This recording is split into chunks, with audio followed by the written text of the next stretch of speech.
Jin adalah alam yang tertutup dari kita. Kita tidak mengetahuinya kecuali apa yang dikabarkan oleh wahyu. Mereka diciptakan dari api sebagaimana firman Allah dalam surat Al-Hijr ayat 27. Dan kami telah menciptakan jin sebelum Adam dari api yang sangat panas. Allah tidak mengutus utusan dari kalangan jin. Semua utusan adalah dari jenis manusia. Jin seperti manusia. Ada yang mukmin yang akan diberi pahala, dan ada pula yang kafir yang akan mendapat siksa. Yang mirip dengan surat Al-Jin ayat 1 adalah firman Allah SWT dalam surat Al-Ahqaf ayat 29. Dan ingatlah ketika kami hadapkan kepadamu Muhammad serombongan jin yang mendengarkan bacaan Al-Quran. Selanjutnya dalam surat Al-Jin ayat 2 Allah SWT berfirman, dalam surat Al-Jin Allah SWT menceritakan 6 hal tentang jin. Dalam surat Al-Jin ayat 2 disebutkan sekumpulan jin berkata, yang memberi petunjuk kepada jalan yang benar, lalu kami beriman kepadanya, dan kami sekali-kali tidak akan mempersekutukan sesuatu pun dengan Tuhan kami. Dalam kitab tafsir Al-Munir dijelaskan maksud dari ayat ini adalah sesungguhnya Al-Quran ini memberi petunjuk kepada jalan yang hak, kebenaran, dan ma'rifatullah. Kami, para jin, membenarkannya bahwa itu dari sisi Allah. Kami tidak akan menyekutukan Allah dengan Tuhan lain yang merupakan ciptaannya. Hal ini merupakan pernyataan mereka di hadapan kaumnya ketika mereka kembali kepada kaumnya. Sebagaimana disebut di akhir ayat surat Al-Ahqaf ayat 29. Maka ketika mereka menghadiri pembacaannya, mereka berkata, diamlah kamu untuk mendengarkannya. Maka ketika mereka telah selesai, mereka kembali kepada kaumnya untuk memberi peringatan. Dalam ayat ini ada petunjuk bahwa hal paling agung dari dakwah Nabi Muhammad SAW adalah mengesahkan Allah, melepaskan syirik dan dukun. Jin telah mengimani bahwa Al-Quran adalah kalamullah dengan hanya sekali mendengar. Sementara itu, orang-orang kafir Quraisy tidak mau mengambil manfaat. Terlebih, para pembesar mereka yang sudah mendengar kalamullah berkali-kali. Padahal Rasulullah bersama mereka membaca kalamullah kepada mereka dengan lisan mereka. Hal kedua yang ada dalam surat Al-Jin adalah para jin berkata sebagaimana difirmankan Allah SWT dalam surat Al-Jin ayat 3. Dan sesungguhnya maha tinggi keagungan Tuhan kami. Dia tidak beristri dan tidak beranak. Dalam kitab tafsir Al-Munir dijelaskan maksud ayat ini adalah sesungguhnya keagungan, perbuatan, perintah, dan kekuasaan Tuhan kami semakin tinggi, dan bahwasanya jauh sekali kemungkinan jika Allah mengambil istri dan anak, sebagaimana perkataan orang-orang kafir yang menisbahkan Allah sebagai zat yang memiliki istri dan anak. Hal ini bermakna bahwa sebagaimana mereka menafikan syirik kepada Allah dari diri mereka, mereka juga menyucikan Tuhan yang agung ketika mereka berislam dan mengimani Al-Quran dari menjadikan istri dan anak. Dengan demikian, mereka menetapkan keesaan Allah dan menolak adanya sekutu bagi Allah. Mereka menetapkan untuk Allah kekuatan dan keagungan. Mereka menyucikan Allah dari keadaan membutuhkan yang lain, lemah dengan menjadikan istri dan anak, sebagaimana keadaan hamba yang tolong-menolong dalam urusan kehidupan dengan istri untuk tinggal bersama-sama dan mendapatkan kenyamanan, juga dengan anak untuk saling tolong-menolong, reproduksi, dan kenyamanan. Tahukah kamu, Allah SWT menjelaskan 6 hal tentang jin dalam surat Al-Jin. Hal ketiga adalah sebagaimana firman Allah SWT dalam surat Al-Jin ayat 4, bahwa para jin berkata, dan sesungguhnya orang yang bodoh di antara kami dahulu selalu mengucapkan perkataan yang melampaui batas terhadap Allah. Dalam kitab tafsir Al-Munir dijelaskan maksud ayat ini adalah sesungguhnya jin yang musyrik dan yang bodoh sebelum masuk Islam, mereka mengatakan ucapan yang melampaui batas, jauh dari kebenaran dan penuh dengan kekufuran. Mereka mendustakan Allah dengan tuduhan mempunyai istri, anak, dan sebagainya.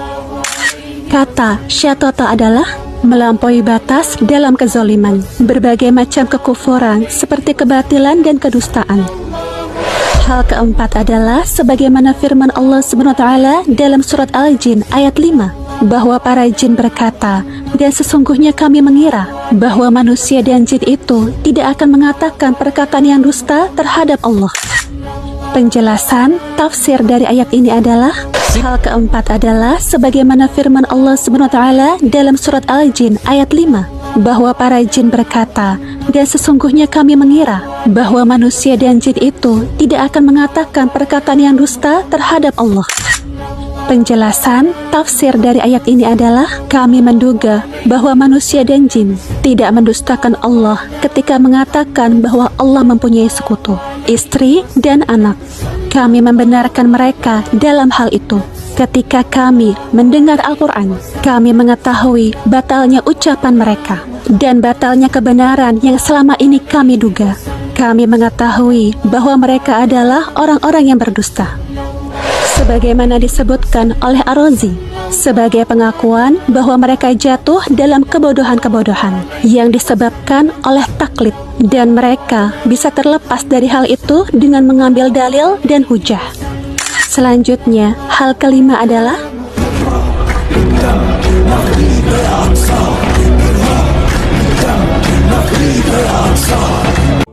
tahukah kamu, Allah SWT menceritakan 6 hal tentang jin dalam surat Al-Jin. Hal kelima adalah sebagaimana firman Allah SWT dalam surat Al-Jin ayat 6. Dan sesungguhnya ada beberapa orang laki-laki dari kalangan manusia yang meminta perlindungan kepada beberapa laki-laki dari jin. Tetapi mereka, jin, menjadikan mereka, manusia, bertambah sesat. Dalam kitab tafsir Al-Munir dijelaskan maksud ayat ini adalah selama ini kami, jin, berpendapat bahwa mereka, manusia, memiliki keutamaan lebih dari kami. Lalu ada sebagian manusia yang memohon perlindungan di tanah-tanah kosong kepada sebagian jin. Para manusia itu menambah para pembesar jin itu bersikap sombong, bodoh, sesat, menyimpang, dan berdosa. Hal itu karena orang-orang Arab ketika salah seorang dari mereka turun di lembah, ia berkata, "Aku berlindung pada baginda lembah ini dari kejelekan jin-jin bodoh dari kaumnya." Dan orang Arab ini bermalam di samping lembah sampai subuh. Ini menyebabkan keberanian pada diri jin dan kezolimannya pada manusia. Yang mirip dengan surat Al-Jin ayat 6 ini adalah surat Al-An'am ayat 128. Dan ingatlah pada hari ketika dia mengumpulkan mereka semua dan Allah berfirman, "Wahai golongan jin, kamu telah banyak menyesatkan manusia." Dan kawan-kawan mereka dari golongan manusia berkata, "Ya Tuhan, kami telah saling mendapatkan kesenangan, dan sekarang waktu yang telah Engkau tentukan buat kami telah datang." Dalam surat Al-Jin ayat 7 Allah SWT berfirman yang artinya, dan sesungguhnya mereka, jin, mengira seperti kamu orang musyrik Mekah, yang juga mengira bahwa Allah tidak akan membangkitkan kembali siapapun pada hari kiamat. Ini adalah hal keenam yang Allah kabarkan tentang jin dalam surat Al-Jin. Dalam kitab tafsir Al-Munir dijelaskan maksud ayat ini adalah sebagaimana kalian, wahai para jin, manusia menduga bahwasannya tidak ada hari kebangkitan dan hari pembalasan. Artinya setelah masa kerasulan Muhammad SAW, Allah tidak akan mengutus utusan yang mengajak pada keesaan dan beriman kepada Allah, para rasulnya, dan hari akhir. Dalam kitab tafsir Al-Munir juga dijelaskan beberapa fikih kehidupan atau hukum-hukum yang ada dalam surat Al-Jin ayat 1-7. Yang pertama, pengabaran mengenai kisah-kisah jin memiliki banyak faedah. Yang paling penting adalah penjelasan bahwa mereka, para jin, diberi beban dengan beban-beban syar'i seperti manusia. Jin mukmin menyeru jin kafir untuk beriman dan bahwasanya Nabi Muhammad SAW diutus untuk semesta alam, manusia, jin, dan malaikat sebagai bentuk pemuliaan. Jadi hendaklah keimanan para jin terhadap Al-Quran menjadi pembangkit orang-orang Quraisy dan lainnya untuk mengimaninya. Mereka mendengar ucapan kami dan memahami bahasa kami. Tapi zahir Al-Quran menunjukkan bahwa Nabi SAW tidak melihat mereka karena firman Allah mendengarkan. Dalam Sahih Imam Bukhari, Muslim, dan Tirmizi dari Ibnu Abbas, ia berkata, Rasulullah SAW tidak membaca Al-Quran untuk jin, tidak pula melihat mereka. Tapi beliau pergi dengan beberapa sahabat menuju pasar Ukas, sebagaimana disebutkan dalam Sababun Nuzul. Dalam hadis ini ada petunjuk bahwa Nabi Muhammad SAW tidak melihat jin, tetapi mereka hadir di tempat Nabi mendengar bacaan beliau. Di dalamnya juga terdapat petunjuk bahwa para setan dan jin mencuri kabar-kabar dari langit. Karenanya, setan dilempar dengan panah-panah api. Begitu pula jin. Dalam suatu hadis, Rasulullah SAW bersabda, dan panah-panah dilemparkan kepada mereka. See you in the next Makta. Memahami Al-Quran dengan Tafsir.